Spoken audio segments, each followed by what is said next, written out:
नमस्कार दोस्तों, मैं नवीन शुक्ल फिर हाजिर हूं क्राइम की एक ऐसी कहानी लेकर जिसमें क्रूरता की हर इंतहा को पार कर दिया गया। मित्रों, यूं तो आप सब लोगों ने सैकड़ों क्राइम स्टोरियां सुनी होंगी मित्रों, लेकिन मेरा दावा है कि आज की यह क्राइम स्टोरी सुनकर आप सबकी रूह कांप जाएगी। मित्रों, आप कल्पना नहीं कर सकते हैं जिस हद तक इसमें क्रूरता की गई है और कोई जिंदा इंसान कैसे इस तरीके की हरकतें कर सकता है। मित्रों, यह कहानी शुरू करूं मित्रों, उससे पहले आपसे एक निवेदन है कि मेरे चैनल को शेयर और सब्सक्राइब कर दीजिएगा। तो चलिए इस कहानी से जोड़ता हूं। यह कहानी है मित्रों कोल्हापुर की एक महिला और उसकी दो सगी बेटियों की, जिन्होंने महज 6 सालों में 42 मासूम बच्चों का अपहरण किया, फिर उन्हें अपना हथियार बनाया और काम खत्म होने पर तरह तरह के निर्मम हथकंडों से उन्हें बेरहम मौत दे दी। दोस्तों, बात है 1996 की। कोल्हापुर के एक सुनसान एरिया में एक 18 महीने की बच्ची की लाश पड़ी मिली और इसी के पास खड़े बिजली के एक खंभे में काफी खून लगा हुआ था मित्रों, और उसे देखकर यह साफ साफ पता चल रहा था कि जैसे किसी ने बच्चे को पैरों से पकड़कर उसके मुंह को खंभे में कई बार मारा। मित्रों, इस एरिया में यह कोई पहली घटना नहीं थी, बल्कि पिछले कुछ सालों में इस एरिया से दर्जनों बच्चे गायब हो चुके थे और उनमें से कई लाशें ऐसी मिली थी जिनको बेहद निर्मम ढंग से मारा गया था।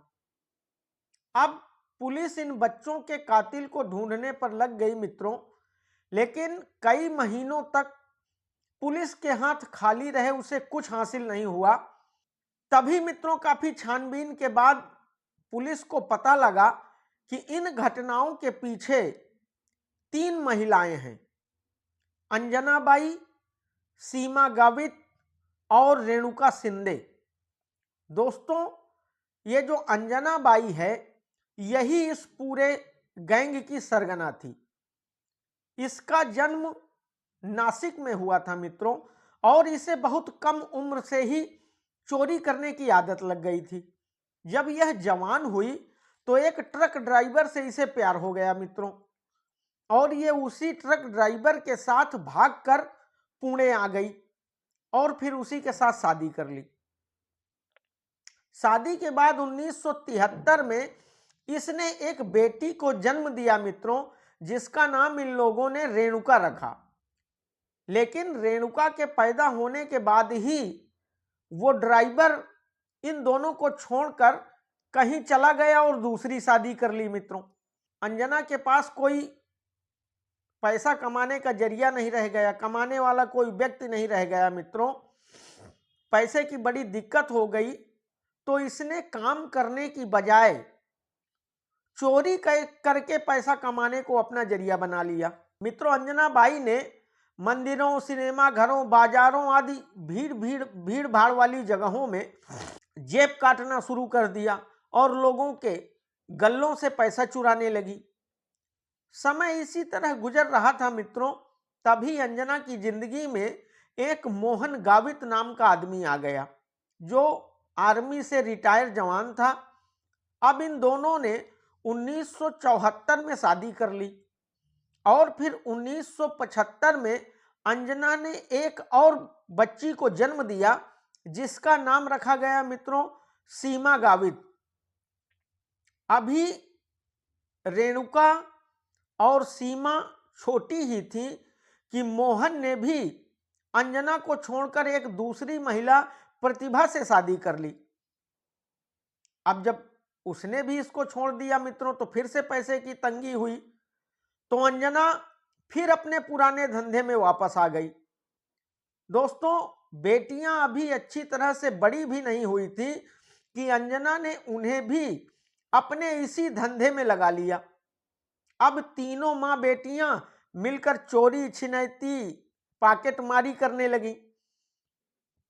देखते देखते महाराष्ट्र के अलग अलग जगहों पर इन लोगों के खिलाफ 125 से ज्यादा मुकदमे हो गए मित्रों, लेकिन ये लोग कभी पुलिस की गिरफ्त में नहीं आई। धीरे धीरे वर्ष 1989 आ गया मित्रों, तब तक रेणुका जवान हो गई थी। तो इसने किरण शिंदे नाम के एक आदमी से शादी कर ली, जो शिरडी मंदिर के पास टेलर की दुकान चलाता था। लेकिन अब भी इन तीनों माँ बेटियों का यह चोरी वाला धंधा रुका नहीं और लगातार ये लोग चोरी और पॉकेटमारी करती रहीं।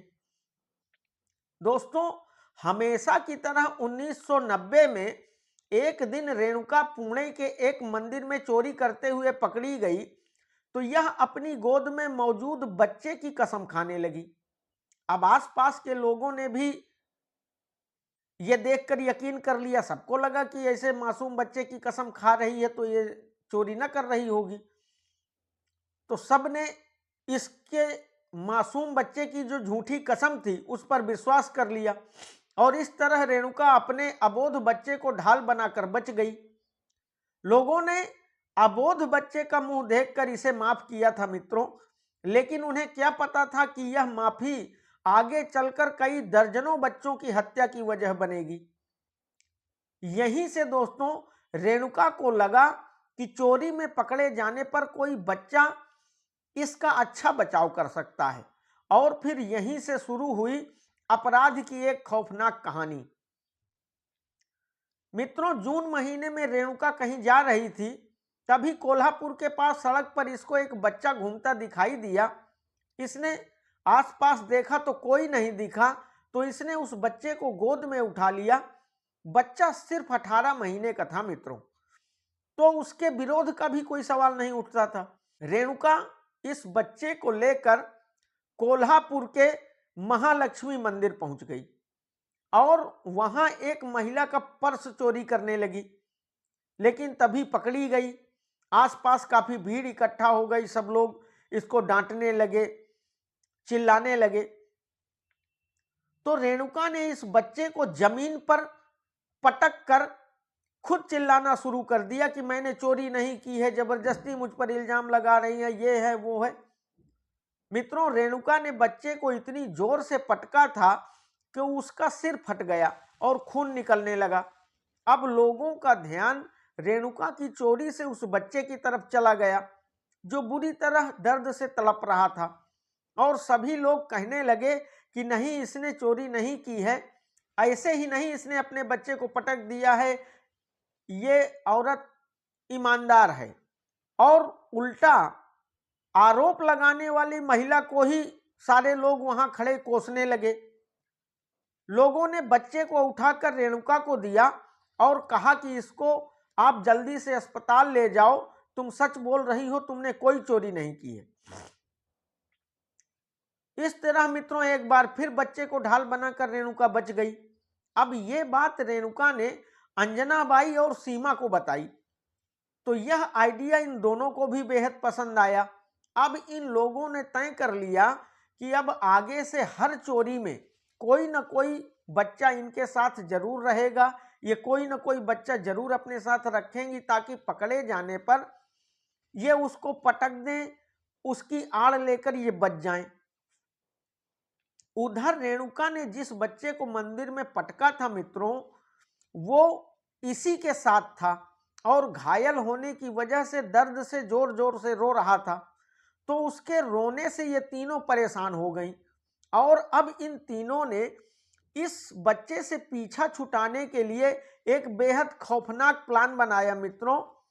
और इन्होंने उस बच्चे से पीछा छुड़ाने की जो तरकीब निकाली, उसे सुनकर आपके रोंगटे खड़े हो जाएंगे मित्रों, ये तीनों उस बच्चे को एक सुनसान जगह में ले गईं और रेणुका ने बच्चे को पैर बांधकर लटका दिया, फिर घुमा घुमा कर कपड़े की तरह पास में जो बिजली का खंभा खड़ा था उस खंभे में तब तक पटका जब तक उसकी मौत नहीं हो गई मित्रों। मरने के बाद इन लोगों ने पास के एक नाले में उस बच्चे को फेंक दिया और चली गईं।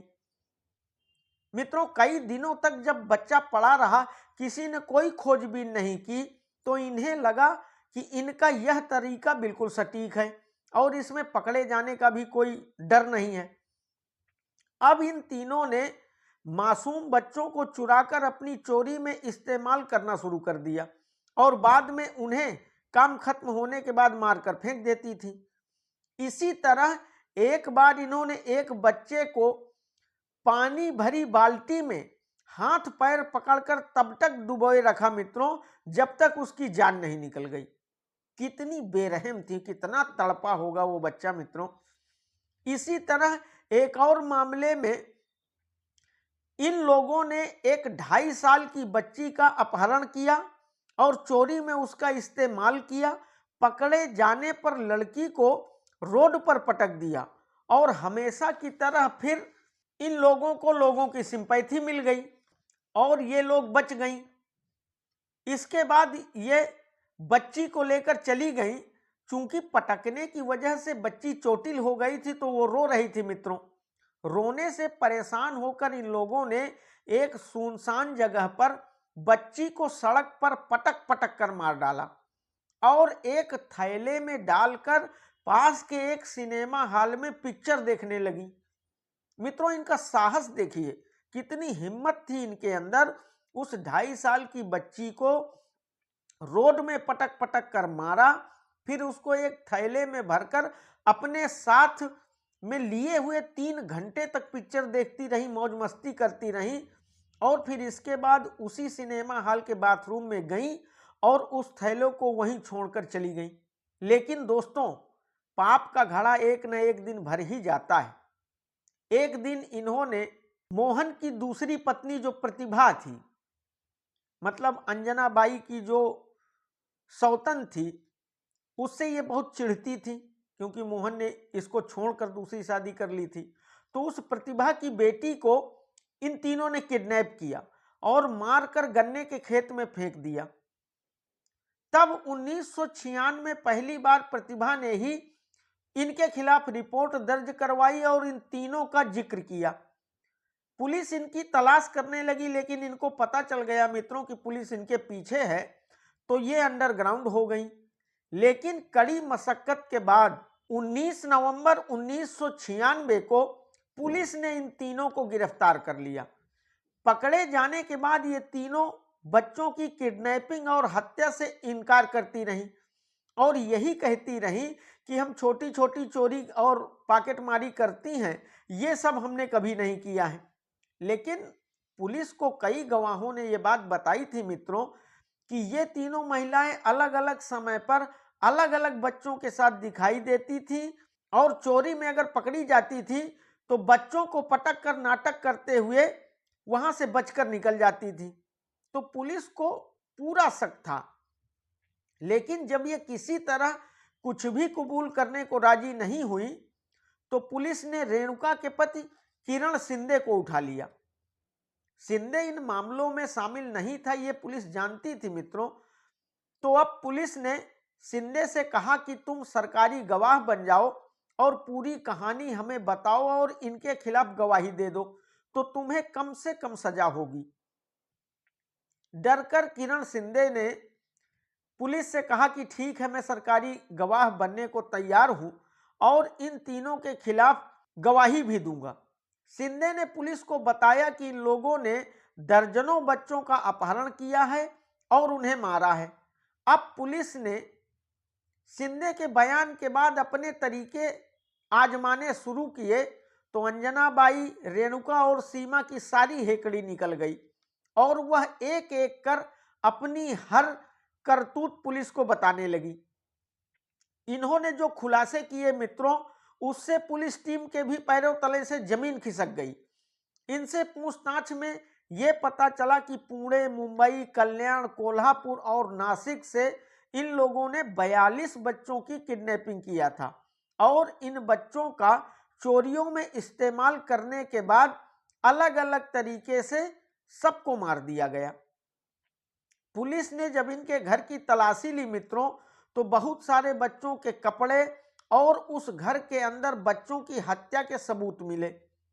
ये तीनों इतनी बड़ी हैवान थी मित्रों कि ये किसी बच्चे को गला दबाकर मारती थी, तो किसी को पानी में डुबाकर, तो किसी को पटक पटक कर मार देती थी।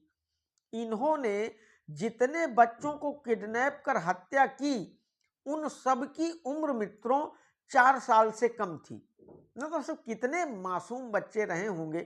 पुलिस ने इन तीनों पर 42 बच्चों के अपहरण और हत्या का मामला दर्ज किया। जांच शुरू हुई तो पुलिस को 13 बच्चों के अपहरण और 5 बच्चों की हत्या के ही सबूत मिल पाए। अब इन तीनों को जेल भेजकर पुलिस ज्यादा से ज्यादा सबूत जुटाने में लग गई। लेकिन दोस्तों, इस केस में सुनवाई शुरू हो पाती उससे पहले ही 50 साल की उम्र में इस केस की मुख्य आरोपी अंजना बाई की जेल में ही मौत हो गई। अंजना बाई की मौत के बाद रेणुका और सीमा पर मुकदमा चलाया गया। इस मामले में पुलिस की ओर से कुल 156 गवाह ट्रायल के दौरान पेश किए गए। मित्रों, पुलिस ने इन दोनों बहनों पर कोर्ट में 13 बच्चों की किडनैपिंग और 10 बच्चों की हत्या का आरोप लगाया, लेकिन कोर्ट ने 19 जून 2001 को 13 बच्चों की किडनैपिंग और 6 बच्चों की हत्या का दोषी करार देते हुए इन दोनों बहनों को फांसी की सजा सुनाई और सरकारी गवाह बने रेणुका के पति किरण शिंदे को सबूतों के अभाव में माफी मिल गई। मित्रों, जब इनको फांसी की सजा हो गई तो ये लोग बॉम्बे हाई कोर्ट पहुंच गई। पूरी सुनवाई के बाद 9 सितंबर 2004 को हाई कोर्ट ने भी इनकी फांसी की सजा को बरकरार रखा। अब जब हाई कोर्ट से भी इनको कोई रिलीफ नहीं मिली तो ये दोनों इस मामले को लेकर सुप्रीम कोर्ट पहुंच गई। मित्रों, लेकिन 31 अगस्त 2006 को फैसला सुनाते हुए सुप्रीम कोर्ट ने इनकी सजा जस की तस बरकरार रखी। इस सब के बाद भी इन लोगों ने राष्ट्रपति के सामने मर्सी पिटीशन दाखिल की, लेकिन मित्रों राष्ट्रपति प्रणब मुखर्जी ने इनकी उम्र कैद की अपील को खारिज करके फांसी की सजा पर ही मोहर लगा दी। इतना सब होने के बावजूद भी मित्रों इन दोनों बहनों ने यहां तक भी हार नहीं मानी और दोबारा मुंबई हाई कोर्ट में फांसी की सजा को उम्र कैद में बदलने की अपील दी। 19 अगस्त 2014 में दायर याचिका में इन्होंने कहा कि उन्हें मौत की सजा 2001 में ही मिल गई थी, लेकिन 14 सालों से उन्हें फांसी नहीं दी गई है और वो तब से एक एक पल मौत के खौफ में जी रही हैं, मौत की सजा काट रही हैं। चूंकि अब तक फांसी की सजा को अमल में नहीं लाया गया है, लिहाजा अब इनकी फांसी की सजा को उम्र कैद में बदल दिया जाए। मित्रों, लंबी सुनवाई के बाद आखिरकार 18 जनवरी 2022 को मुंबई हाई कोर्ट ने रेणुका और सीमा की फांसी की सजा को उम्र कैद में बदल दिया और अब ये दोनों पुणे की यरवड़ा जेल में अपनी उम्र कैद की सजा काट रही हैं। मित्रों, अब आप सब सोच रहे होंगे कि 6 सालों में इन्होंने 42 बच्चों का अपहरण किया, लेकिन पुलिस क्या करती रही इस बीच में। तो मित्रों, पुलिस की कार्यशैली से तो आप सब परिचित ही हैं और दूसरी सबसे अहम बात ये थी कि ये जिन बच्चों की किडनैपिंग करती थी वो बच्चे बेहद गरीब परिवारों के होते थे, स्लम बस्तियों में रहने वाले बच्चे होते थे और इसीलिए पुलिस ने इन बच्चों को ढूंढने की कोई जहमत नहीं उठाई।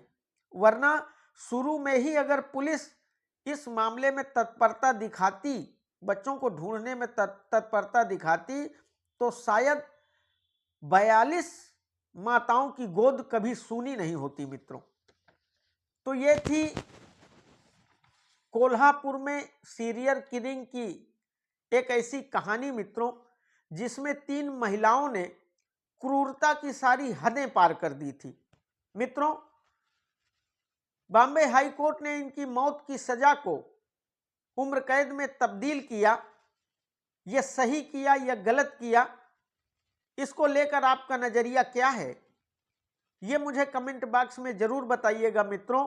आप सब अपना ख्याल रखिएगा, स्वस्थ रहिए, मस्त रहिए और मेरे चैनल को शेयर और सब्सक्राइब करते रहिए। बहुत बहुत धन्यवाद।